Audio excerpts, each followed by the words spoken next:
السلام علیکم ناظرین، خوش آمدید ہمارے یوٹیوب چینل 01 اسٹوڈیو میں۔ ناظرین، اگر ہماری ویڈیو پسند آئی لائک، کامنٹ، شیئر اور چینل کو سبسکرائب ضرور کریں۔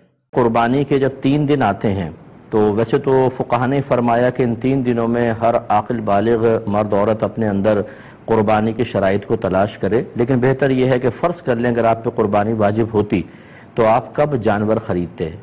جیسے مثلا آپ کو اندازہ ہو کہ 1 ہفتے پہلے لے آتے یا 3 دن پہلے لے آتے، تو بس اس وقت آپ اپنے اندر یہ شرائط تلاش کیجئے گا۔ گھر کے جس فرد میں یہ شرطیں جمع ہوں گی اس پر عید الاضحیٰ کی قربانی کرنا واجب ہوگا۔ ہمارے یہاں عمومی طور پہ یہ دیکھا ہی نہیں جاتا، بس ابا جان قربانی کر رہے ہیں وہی کرتے چلے جاتے ہیں۔ بعض اوقات گھر والوں کے اندر ایک راؤنڈ لگتا ہے کہ اس سال والد صاحب کی قربانی اگلے سال والد صاحب نہیں کریں گے، امی کی طرف سے ہوگی، پھر وہ نہیں کریں گے تو دادی جان کی طرف سے ہوگی۔ اسی طرح بعض لوگ کویسچنز کرتے ہیں کہ ہم پہلی مرتبہ قربانی کر رہے ہیں تو سنا ہے کہ نبی کریم صلی اللہ علیہ وسلم کی جانب سے پہلی قربانی کرنی چاہیے۔ اسی طرح بعض لوگ یہ سمجھتے ہیں کہ پہلے والدین کی طرف سے ہوگی پھر ہم قربانی کرنا شروع کریں گے۔ یہ سب خیالات ٹھیک نہیں ہیں۔ پہلی بات یاد رکھیے گا کہ جس میں قربانی کی شرائط ہیں اس پہ قربانی واجب ہے، اسے تو اپنی طرف سے کرنی ہی ہوگی۔ تو یہ ہو سکتا ہے کہ والدہ میں قربانی کی شرائط جمع ہو، والد میں نہیں، تو ان پہ قربانی واجب نہیں ہوگی، والدہ پر ہوگی۔ اور یہ بھی پاسبل ہے کہ والد صاحب کے پاس بھی شرائط جمع ہیں، والدہ، بھابھی، بھائی، بچے، بہنیں جو بالغ ہیں، اور ایک ایک گھر میں 10 قربانیاں واجب ہو رہی ہوتی ہیں لیکن پتہ ہی نہیں ہوتا۔ تو اس لیے جس پر قربانی واجب ہے، اگر پہلی مرتبہ بھی ہے تو اسے واجب اپنی طرف سے کر کے ادا کرنا ہوگا۔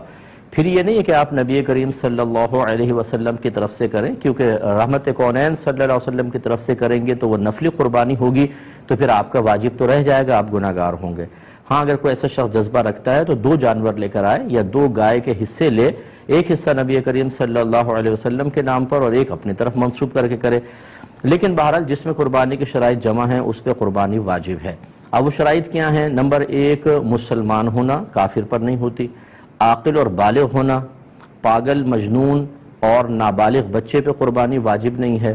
تیسرا مقیم ہونا، یعنی انسان مسافر نہ ہو۔ مسافر سے مراد جو شرعی مسافت ہوتی ہے کہ آپ شہر کی حدود سے باہر نکل گئے اور کم از کم 92 کلومیٹرز دور جانے کا ارادہ ہے۔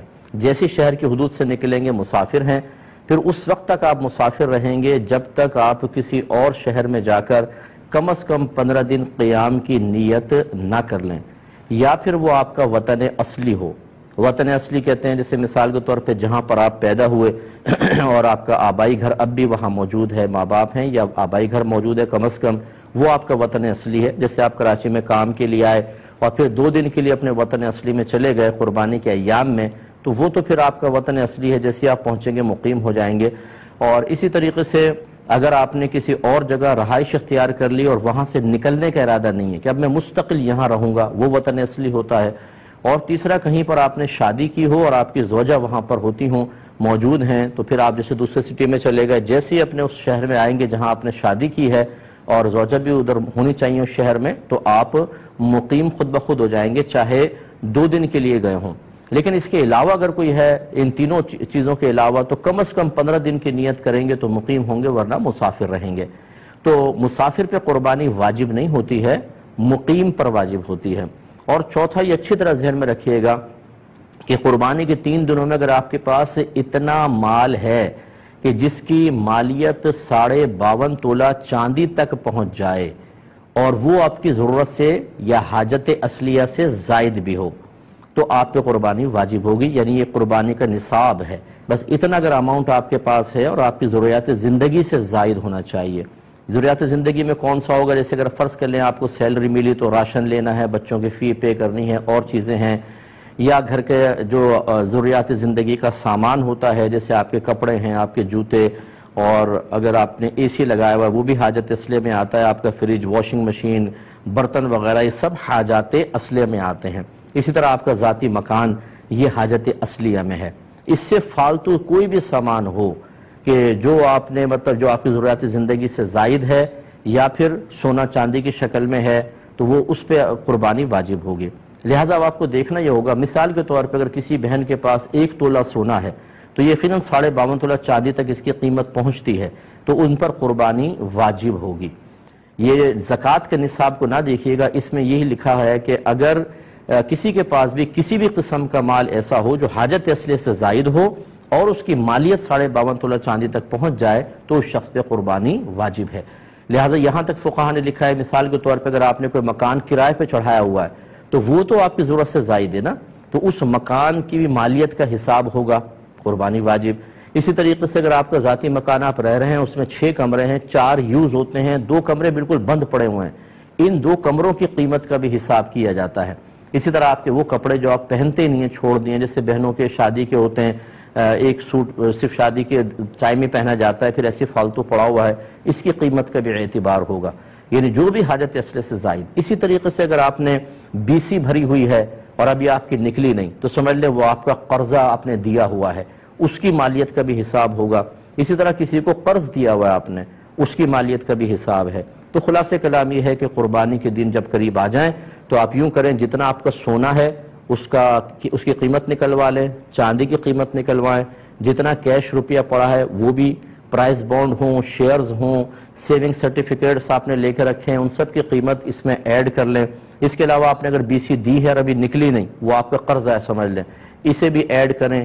کسی کو ویسی قرض دیا ہوا ہے وہ بھی اس میں ایڈ کر لیں اور اس کا ٹوٹل نکال لیں۔ ٹوٹل نکالنے کے بعد پھر آپ یہ ضرور دیکھیے گا کہ کیا اس میں سے کچھ ایسا پیسہ ہے جو مجھے فوری طور پہ گھر میں خرچ کرنا ہو، یا پورے مہینے میں جیسے بجٹ کا ہوتا ہے آپ یوٹیلیٹی بلز کے لیے اور راشن وغیرہ کے لیے رکھتے ہیں، اسے اس میں سے مائنس کر دیں۔ اس کے علاوہ ہر وہ قرضہ جو اس منتھ میں آپ کو فوری طور پہ ادا کرنا ہے، جیسے کوئی انسٹالمنٹ دینی ہے آپ نے، یا کسی کا قرضہ لیا ہوا اور وہ کبھی بھی مطالبہ کر سکتا ہے، ایسا کوئی قرضہ جس کی کوئی میعاد وغیرہ مقرر نہ ہو، اس سب کو بھی اس میں سے مائنس کر دیں۔ اب جو باقی بچے دیکھیں، اگر وہ 52.5 تولہ چاندی کے برابر پہنچ جاتا ہے تو بس پھر ٹھیک ہے، آپ پہ قربانی واجب ہے، ورنہ نہیں ہے۔ سوری۔ اسی طریقے سے آپ نے ان تمام چیزوں کو ایڈ کیا، قرض باہر نکالا، آپ نے کوئی مکان کرائے پہ دیا ہوا ہے، دکان کرائے پر دی ہوئی ہے، یا آپ دکان چلاتے ہیں، وہ دکان آپ کی حاجت اصلیہ سے زائد کے لائے گی، اس کی قیمت ایڈ کریں گے تو قربانی بن جائے گی۔ اس طریقے سے ہر گھر کا فرد قربانی کا حساب کرے۔ اچھا، جب اس قسم کے مسائل لوگ سنتے ہیں، چونکہ اس میں خرچہ ہوتا ہے، تو کہتے ہیں یہ تو ہم نے آج تک نہیں سنا تھا، پتہ نہیں کہاں سے مسائل نکال کر لے آئے۔ تو ہماری صحت پہ کوئی فرق نہیں پڑے گا، ہمارا کام ہے آپ کو سمجھانا۔ اگر آپ ایک ایسے ماحول میں رہے کہ جہاں آپ کو کسی نے یہ مسئلے نہیں بتائے تو وہ بتانا نہ بتانا وہ چھوڑ دیجئے، ہمارا کام تھا ان مسائل کو سیکھنا۔ اگر ہم ایسے ماحول میں تھے کہ جہاں کوئی بتانے والا نہیں تھا، یا ہم نے علماء سے کوئی کانٹیکٹ ہی نہیں رکھا، یا ہم کوئی دینی پروگرام ہی نہیں دیکھتے ہیں، ہمارا موبائل ریموٹ کنٹرول ہاتھ میں ہوتا ہے، ہر قسم کا سپورٹس کا چینل، فلم کا چینل، دیگر چینل چلتے ہیں، لیکن جب دینی چینل آتے ہیں تو ہم ان پروگرامز کو نہیں دیکھتے، تو اس میں کسی کا قصور نہیں۔ یہ وہ مسائل ہیں جن کا سیکھنا ہر عاقل بالغ مسلمان مرد و عورت پر لازم قرار دیا گیا ہے۔ اگر آپ نہیں سیکھیں گے اور لا علمی کی وجہ سے کوئی ایسی کوتاہی ہوئی ہے تو آپ قابل گرفت ہیں، بروز قیامت اللہ کی بارگاہ میں حساب دینا ہوگا۔ تو مجھے تو ایسے لوگ ملے ہیں کہ جب اس قسم کے اپنے مسائل بیان کیے تو سر پکڑ کے بیٹھ گئے کہ مفتی صاحب ہم پہ تو اس کا مطلب ہے 20 سال سے قربانی بن رہی تھی، ہمیں تو پتہ ہی نہیں تھا۔ تو بھئی نہیں پتہ تھا تو کریں۔ تو لہٰذا اگر کسی کی پچھلی قربانیاں رہتی تھیں تو یا جسے پتہ تھا کہ قربانی ہم نے کرنی ہے نہیں کر سکے، یا لا علمی کہ ہمیں مسئلہ ہی پتہ نہیں تھا، ایسے افراد اب قربانی کی جگہ قربانی نہیں کر سکتے، وہ نکل گئی۔ اب ایک قربانی کی قیمت صدقہ کر دیں، یا تو بکری کی قیمت کر دیں بکرے کی، اور یا پھر ایک کم از کم ایک گائے کا حصہ جو معتدل قسم کا ہو، یوں نہیں کہ 4-5 ہزار آپ نے خرچ کر دیے، 4-5 ہزار میں 7 چوک 28 ہزار کی گائے کیسی آئے گی؟ 7 حصے ہو سکتے ہیں تو کیسی گائے آئے گی؟